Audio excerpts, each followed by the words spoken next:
examining for the face, we look for asymmetry and obvious abnormalities. This includes evaluating facial nerve function.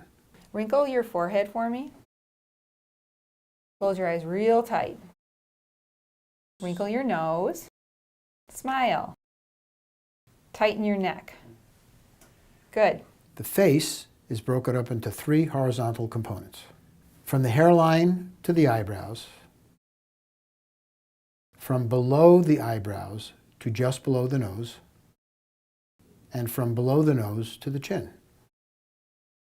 Relationships between these areas can affect the appearance of the face and relationships of the forehead, nose, and chin. Common abnormalities seen are squamous cell carcinomas and basal cell carcinomas. Obvious asymmetry or deformity of the nose, or wrinkles of the forehead, around the eyes, or upper lip. The nose is divided into the bony and cartilaginous components. The bony component, known as the bony dorsum, is made up of the paired nasal bones, which are actually fairly narrow, the nasal process of the frontal bone, and extensions of the maxillary bone on each side. The cartilaginous component, known as the cartilaginous dorsum, is the central area of the cartilaginous septum. At the inferior aspect of the nasal bone are the upper lateral cartilages, which are attached to this bone as well as to the nasal septum. Going inferiorly is the nasal tip, which is comprised of the lower lateral cartilages and the caudal end of the nasal septum, which give the shape and form to the tip. In looking at the nose from below, one sees the nasal ala and columella. The nasal ala and columella are made up of components of the lower lateral cartilage. Below the columella is the philtrum extending to the vermilion border. Common abnormalities of the bony and cartilaginous dorsum include deviation, bony humps, saddle deformity, which is related to loss of the nasal septum, and lack of tip support in the columella. In addition, the nostrils may be asymmetric. I'm going to look on the inside of your nose now. In examining the nose, one first encounters the nasal vestibule, which usually has a similar skin tone as the patient's. There are hairs in the vestibule known as vibrissae. The vestibule, because it has hair follicles, may develop infections, as does the skin. The nose is divided into 2 cavities. The midline structure is known as the nasal septum. The mucosa is usually pink. The septum may be deviated to one side or the other, or both.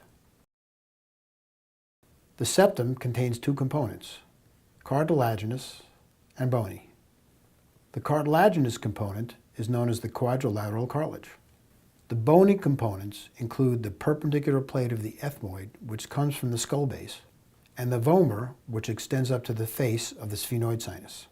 Inferiorly, along the floor of the nose, which runs parallel to the roof of the mouth, one might see the maxillary crest, into which the quadrilateral cartilage sits. Lateral to the lower nasal septum are the inferior turbinates, which, when enlarged, may be mistaken for a nasal polyp. The turbinates tend to be pink in color. If it is erythematous, it tends to suggest inflammation. If it appears pale blue, allergy should be suspected. If you use an otoscope with a large nasal speculum, one can often get a better view of the posterior aspect of the nose. This includes the posterior aspect of the nasal septum and the middle turbinate, which sits 30 degrees off the plane of the floor of the nose. The middle turbinate is more posterior and smaller in size than the inferior turbinate, and usually pink in color. If the inferior turbinates are very swollen and congested, one should spray a decongestant into the nose, which will allow better evaluation of the posterior aspect of the nose. Occasionally, on examination, one may see nasal polyps emanating from the area of the middle turbinate. On the anterior septum, you often see vessels in the area known as Little's or Kieselbach's area. This is a common site for epistaxis. One may see crusting of the nasal septum, the nasal vestibule, or the anterior aspect of the inferior turbinates, which is suggestive of infection. In most circumstances, the nasal mucosa is moist with minimal discharge, which should be clear. Nasal endoscopy is often performed by the otolaryngologist using either a rigid or flexible scope and includes evaluation of both sides of the nose. Rick, now I'm going to check your nose and your throat with a special scope. Okay. And before I do that, I'm going to anesthetize your nose. Okay. We're going to do one technique on the right side, which is spraying the nose, and on the other side, we'll pack it with a little piece of cotton that has the anesthetic on it. Allow adequate time for the anesthetic to work before proceeding. With a calm and patient approach from the provider, most patients will tolerate the scope exam very well. Okay. I'm just going to pass this through your nose. Okay. If it pinches, let me know, and I'll change the direction a bit. Okay. Okay? The scope is placed into the nasal vestibule, and starting along the floor of the nose, one sees the entire length of the nasal septum and the inferior turbinate. Raising the scope 30 degrees allows visibility of the middle turbinate, the inferior turbinate, and the middle meatus. The middle meatus is the area of drainage of the maxillary and most of the ethmoid sinuses. Any purulent drainage is suggestive of infection. This is the most common site for nasal polyps. Nasal polyps, however, can be so large to be obstructing the entire nasal cavity. Allergic or infectious polyps tend to be pale in color. If they are red or firm, it may suggest a tumor. Occasionally, one may see the superior turbinate on nasal endoscopy. If you continue posteriorly along the floor of the nose, the opening of the eustachian tube is seen laterally. This area is known as the fossa of Rosenmuller. As the nasopharynx is seen, one may view the adenoidal pad if it still exists. If one specifically wants to view the nasopharynx, a flexible endoscope is preferable.